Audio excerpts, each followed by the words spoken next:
నీ కూతురు కాపురం ముచ్చట్లు విన్నావా? ఏమిటండి? అల్లుడి మంచితనం చూసుకుని ఇష్టం వచ్చినట్టు పిచ్చి పిచ్చి వేషాలు వేస్తుందట. ఎవరు చెప్పారు మీకు? మన సంగతులు ఊరందరికీ తెలిసేదాకా మందాక రావు. ఒకసారి వెళ్ళి మందలించిరా. చిచి, వెధవ బ్రతికైపోయింది. ఓ సుఖం లేదు, సంతోషం లేదు. ఈ శనిగ్రహం ఏడుపుతాను, మాయగారి వంటతోనే నా ప్రాణాలు పోతున్నాయి. ఏయ్ నోర్మై, నోర్మై, ఎందుకలా ఏడుస్తున్నావు? ఎందుకు ఏడుస్తున్నావు? నిన్ను కొట్టేనండి చూడు. చాలా సాలేవా బాడాయ్? నోరులేని ప్రస్తుతానికి నీ బెదిరింపులు తెలుస్తాయా? నోరెందుకు లేదు? పెంకులు ఎగిరిపోయినా ఏడవడానికి పెద్ద నోరేసుకుని మరీ పుట్టింది. శని శని శనిగ్రహం అని. నోర్మై, ప్రస్తుతాన్ని పట్టుకుని శని శని అంటావు. బుద్ధి లేదు నీకు? ఆడదన్న తర్వాత కాస్త ఓర్పు సహనం ఉండాలి. కానీ అవతల బారేస్తే ఎదుగుతారా? నేను నీలాగే చిరాకు పడి ఉంటే ఇంత దానివి అయ్యేదానివే. నేను దీనిలాగే ఏడ్చుంటే నీకు తెలిసేది. ఏడవలేదే పాపం, పాక పక్క నవ్వుతూ ఉండేదానివి. దీనికంటే ఎక్కువే గొడవ చేసేదానివి. సర్లే, దీనికి పాలు పెట్టి నిద్రపుచ్చుతాను, వంట నాకు వచ్చి తీసుకెళ్ళు. అమ్మయ్యా, రక్షించావు. అమ్మా, సాయంత్రం దాకా తీసుకురాకు. పీడ వదిలింది. జానకమ్మ గారు, వస్తున్నా. జానకమ్మ గారు. ఏమిటి రావుడు ఇలా వచ్చావు? చిన్నబాబు గారి గురించి మీతో చెబుదామని వచ్చానమ్మా. ఏమిటో చెప్పు. పెద్దబాబు గారు పోయిన కాంచి చిన్నబాబు గారి పరిస్థితి ఏం బాగోలేదమ్మా. 24 గంటలు తాగుతూ సరిగ్గా భోజనం కూడా చేయటం లేదమ్మా. మీరైనా వచ్చి కాస్త మందలించండి అమ్మా. నాకు తెలుసు జానకి, నువ్వు వస్తావని తెలుసు, నన్ను ఇలా అడుగుతావని తెలుసు. నేను తాగుడు మానేయాలి, పెళ్లి చేసుకోవాలి, అంతేగా? అవును. నిన్నొక ప్రశ్న అడుగుతాను, సమాధానం చెప్తావా? ఏమిటది? నువ్వు సుఖంగా సంతోషంగా కాపురం చేస్తున్నావా?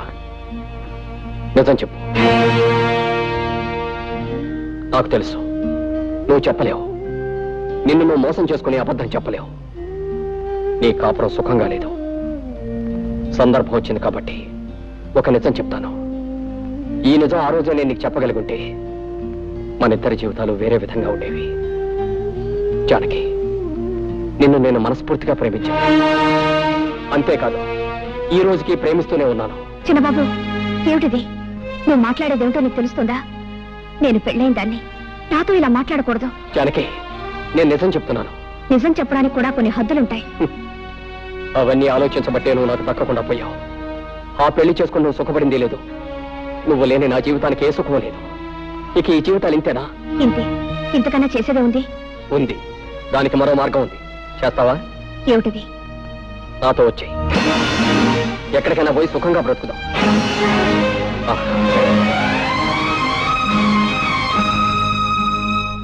బాగా ఆలోచించు.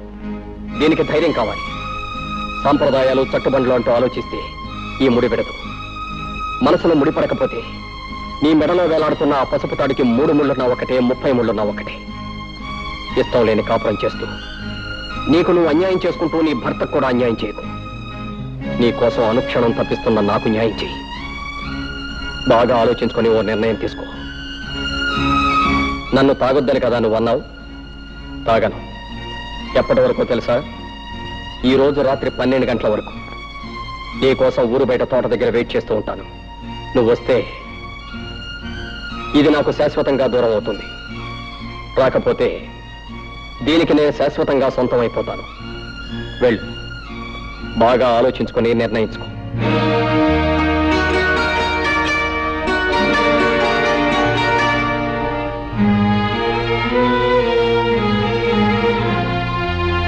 ఆగు జానకి, మురళి నీతో మాట్లాడినంత విన్నాను.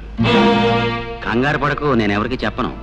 నువ్వు నన్ను చీడ పురుగని, పేడ పురుగని చాలాసార్లు అన్నావు. నేనెప్పుడు ఫీల్ అవ్వలేదు, అవ్వను. ఎందుకంటే నిజానికి నేను పట్టు పురుగు లాంటి పురుషుణ్ణి. పట్టుదారుల లాంటి అందమైన ఐడియాలు ఇస్తాను. నీకు మంచి సలహా చెప్తా విను. మురళి నేను అడిగినంటూ తప్పేమీ లేదు. నువ్వు అతను కూడా వెళ్ళిపో. ఏమిటి? ఏమిటి నువ్వు అనేది? అవును, మన పురాణాలు తిరిగే చూడు ఎన్ని ఉదాహరణలు ఉన్నాయో. బృహస్పతి భార్య తార తన భర్త దగ్గర చదువుకోవడానికి వచ్చిన చంద్రుడితో లేచిపోయింది. ఆవిడ్ని పతివ్రత కాదన్నారా ఎవరన్నా? రాముడు కాలు తగిలి మళ్ళీ మనిషి అయిపోయిన అహల్య కథ మనందరికీ తెలుసు. ఆవిడ్ని పతివ్రత కాదన్నారా ఎవరన్నా? 5గురు భర్తల్ని చూపెట్టిన ద్రౌపదిని నువ్వు పతివ్రత కాదు అంటానికి ఈ దేశంలో దమ్ముందా ఎవరికన్నా? అంచేత మురళి అడిగిందంటూ తప్పేమీ లేదు. నువ్వు అతను కూడా వెళ్ళిపో.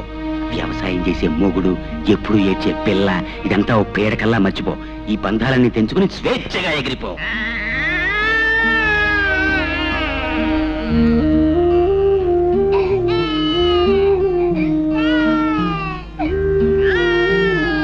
అమ్మమ్మ, నడుకో నడుకో. పాప ఇంకా నిద్రపోలేదా?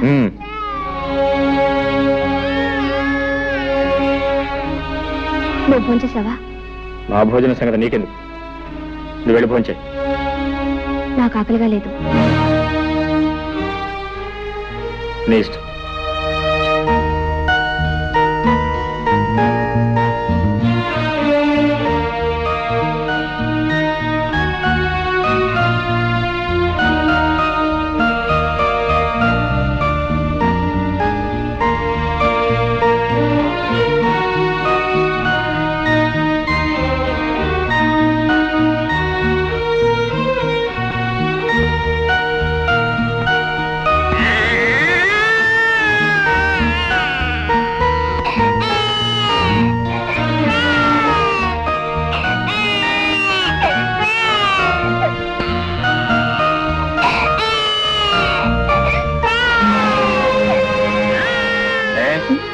బిడ్డ ఏడుస్తుంటే వినపట్లేదా, కనపట్లేదా?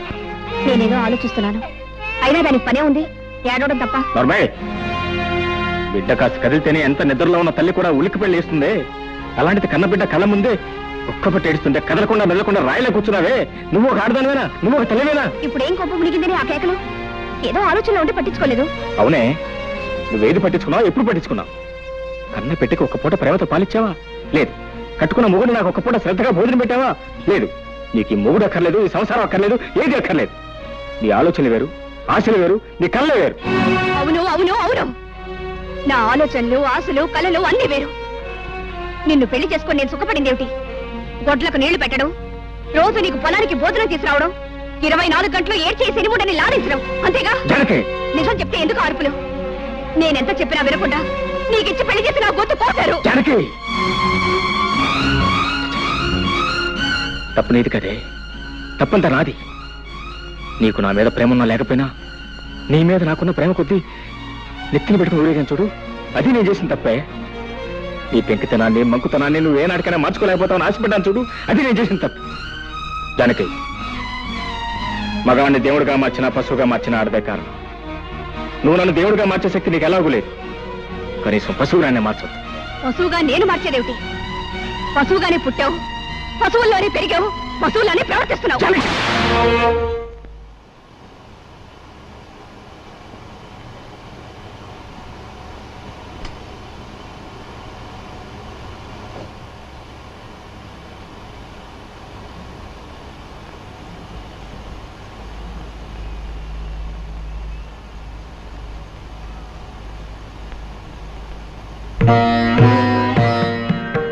మనసులో ముడిపడకపోయిన తర్వాత నీ మెళ్ళో వేలాడుతున్న పసుపు తాడుకు 3 ముళ్ళున్నా ఒకటే, 30 ముళ్ళున్నా ఒకటే. ఇష్టం లేని కాపురం చేస్తూ నీకు నువ్వు అన్యాయం చేసుకుంటూ నీ భర్తకు కూడా అన్యాయం చేయకు. నీ కోసం అనుక్షణం తప్పిస్తున్న నాకు న్యాయం చేయి. పురాణాలు తిరగేసి చూడు. బృహస్పతి భార్య తారేం చేసింది? భర్త దగ్గర చదువుకోవడానికి వచ్చిన చంద్రుడితో లేచిపోయింది. ఆవిడ్ని పతివ్రత కాదన్నారా ఎవరన్నా? వ్యవసాయం చేసే మొగుడు, ఎప్పుడు ఏడ్చే పిల్ల, ఇదంతా పేడకల్లా మర్చిపోయి అతనితో వెళ్ళిపోయింది. నీ కోసం ఊరు బయట గుడి దగ్గర వెయిట్ చేస్తూ ఉంటాను. నువ్వు వస్తే ఇది నాకు శాశ్వతంగా దూరం అవుతావు, రాకపోతే దానికి నేను శాశ్వతంగా సొంతం అయిపోతాను. వెళ్ళు. బాగా ఆలోచించి నిర్ణయించు. బాగా ఆలోచించి నిర్ణయించు. బాగా ఆలోచించి నిర్ణయించు. నా కోసం వచ్చే, నా కోసం వచ్చే, నా కోసం వచ్చే.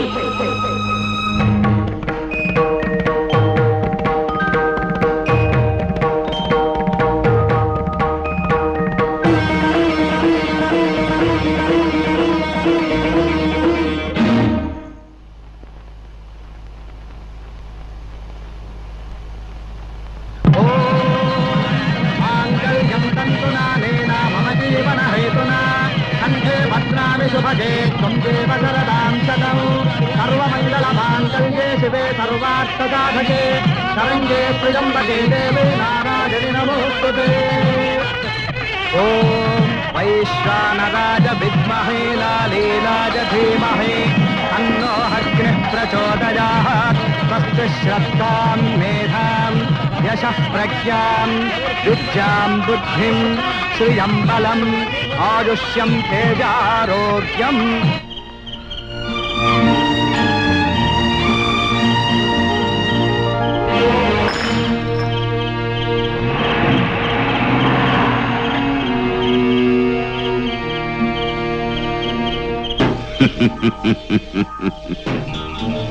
ఒరేయ్ నరసింహం, నీ కూతురు నాకిచ్చి పెళ్లి చేయరా అంటే నా కూతురు జాతిరత్నము, నువ్వు గులకరాయివే నన్ను హేళన చేస్తావా? అది కూడా నీ జాతిరత్నం ఇంకోటితో లేచిపోతోంది. తెల్లారేసరికి తెలుస్తుంది నీ కూతురు జాతి రత్నమో అసలు జాతి లేని రాయో. సర్వే జన సుఖినో భవంతు, సుఖినో భవంతు.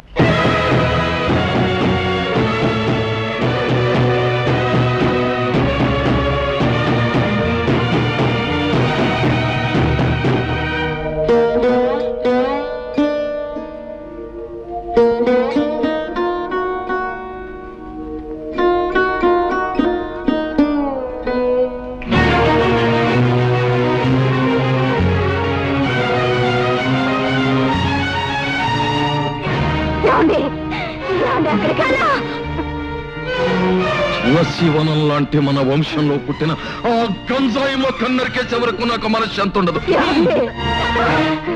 వద్దండి, ఆ గంజాయి మొక్కని కన్నా పాపానికి ముందు నన్ను చంపి తర్వాత దాని ప్రాణం తీయండి. చంపండి. ఇంత శిక్ష విధించారు.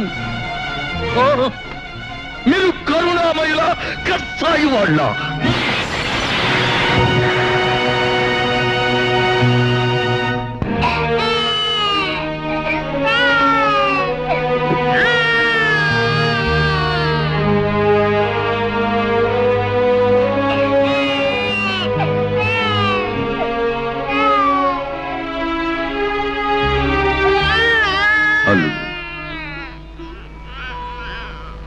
అలా నిన్ను పిలిచే అర్హత నాకు లేదేమో.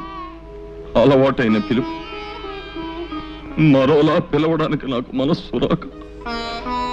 అల్లుడు, నేనంటే నీ కోపంగా లేదు. మీరేం చేశారని నాకు మీ మీద కోపం. ఎందుకు చేయలేదు బాబు.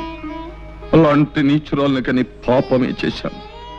దాన్ని నీలాంటి యోగ్యుడికిచ్చి పెళ్లి చేసి మహాపాపం చేశాను.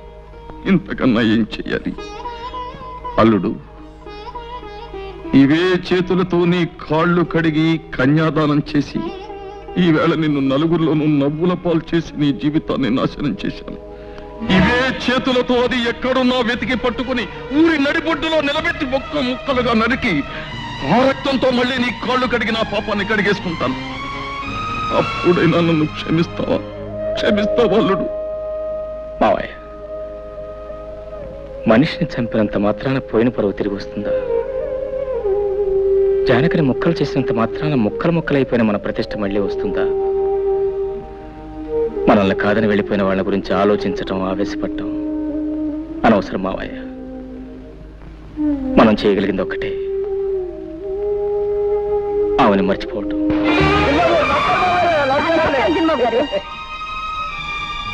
రండి బాబు, కులాసైనా చిన్నబాబు గారు, అమ్మాయి గారు. మాకు తెలియకుండా పెళ్లి ఇప్పుడు చేసుకున్నా చిన్నబాబు. ఇంట్లోకి రాకుండానే ఏమిటా ప్రశ్నలు?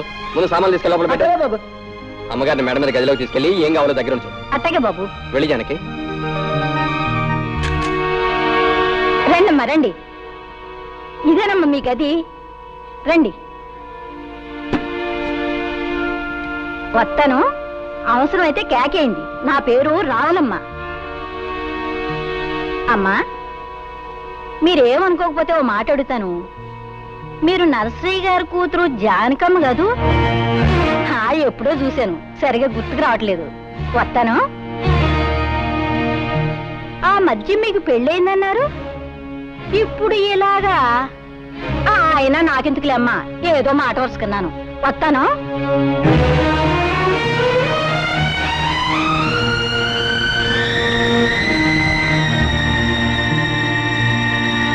అయితే ఎంతగా అమ్మాయి ఎవరంట? బాగానే ఉంది వరుస. రామాయణం అంతా విని రాముడికి సీత ఏమవుతుందన్నట్టుంది. అది కాదే, నరసింహయ్య గారు పెద్దమ్మాయి అంటున్నా, అరే మేనల్లుడికి ఇచ్చి పెళ్లి చేశారంటున్నా, పిల్ల కూడా పుట్టిందంటున్నా. మరి చిన్నబాబు గారు కూడా వచ్చేయడం ఏంటే? ఎందుకలా వచ్చేసింది? ఎందుకు వచ్చేయడం ఏంటి? పరాయి మగాడితో పెళ్ళైనాడది ఎందుకు వచ్చేస్తుంది? పళ్ళు కొవ్వెక్కి చిన్నబాబు గారితో లేచొచ్చేసింది.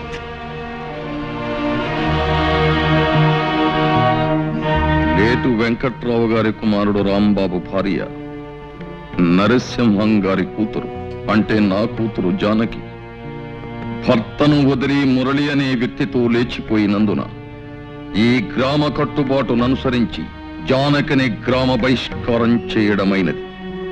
ఇక ముందు ఎప్పుడు గాని ఎవరు గాని జానకిని గ్రామ సరిహద్దులలోకి ప్రవేశించనీయరాదు.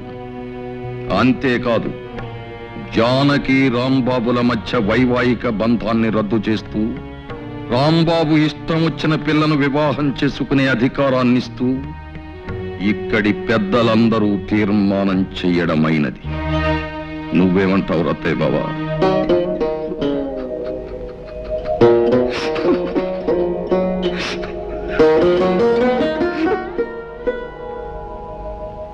గురుగారు, నాకు చిన్న అనుమానం. అవకాశం ఇచ్చాను, అడుక్కో. జాతిరత్నం అంటే ఏమిటి గురుగారు? జాతిరత్నం అంటే కట్టుకున్న మొగుణ్ణి వదిలేసి పరాయి మొగాడితో లేచిపోయే కుల స్త్రీ. ఆవేశానికి ఇది సమయం కాదు. నా మాట విను. నడు నడు నడు. సర్వే జనా సుఖినో భవంతు. జానకి, అటు వెళ్తున్నావు ఎక్కడికి? మన కోసం ప్రత్యేకంగా ఏర్పాటు చేసిన పడగది ఇది కదా? నేను ఈ గదిలో పడుకుంటాను.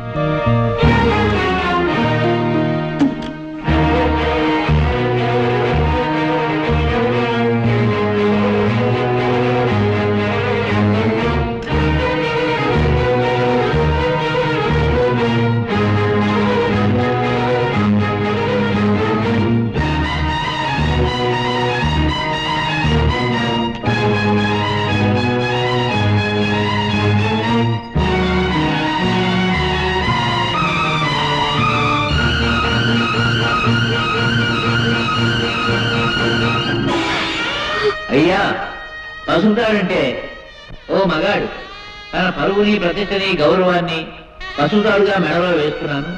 నీ పవిత్రమైన ప్రవర్తనతో నా గౌరవం కాపాడే బాధ్యత నీ మీద పెడుతున్నాను అని.